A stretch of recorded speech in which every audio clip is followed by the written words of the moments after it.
Bismillahirrahmanirrahim. Assalamu alaikum. It's Hira from Faculty of Education, Hyderabad, Pakistan. Today I'm going to tell you about learning and theories of learning. So, what is learning? Learning is the activity or process of gaining knowledge or skills by studying, practicing, being taught, or experiencing something. The activity of someone who learns knowledge or skill gained from learning. Here are the different definitions by different authors. Learning is the transformative process of taking in information that, when internalized and mixed with what we have experienced, changes what we know and builds on what we do. It's based on input, process, and reflection. It is what changes us. By Tony Bingham. The literally permanent change in person's knowledge or behavior due to experience by Mayer.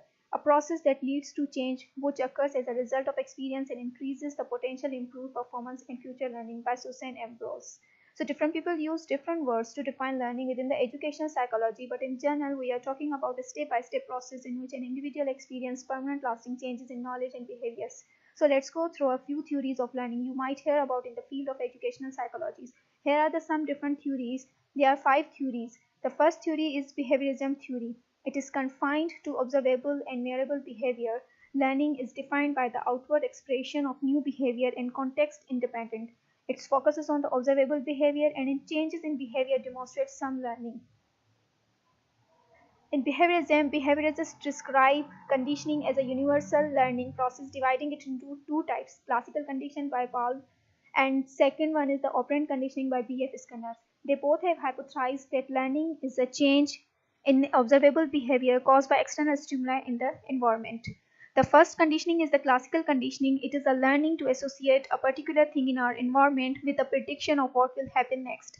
Classical conditioning occurs when a natural reflex responds to a stimulus. So here the most famous example of the classical conditioning is a research by the Russian scientist Pavlov, who taught his dogs that every time he rang a bell, he would give them food. Eventually, the dogs started to drill with anticipation every time they heard the bell ring. So the classical conditioning is when we react to environment cue that tells us what's going to happen next. The second type of the conditioning is operant conditioning. In this conditioning, we learn that a particular behavior is usually followed by a reward or punishment. We usually choose to keep doing behaviors that are followed by rewards and avoid behaviors that are followed by the punishment. It means the first you have to make response and then reinforcement follows in this conditioning. Cognitivism theory. Learning through active and constructive thought process such as practice or using our memory. Cognitive psychology process that learning comes from mental activities such as a memory, motivation, thinking, and reflection.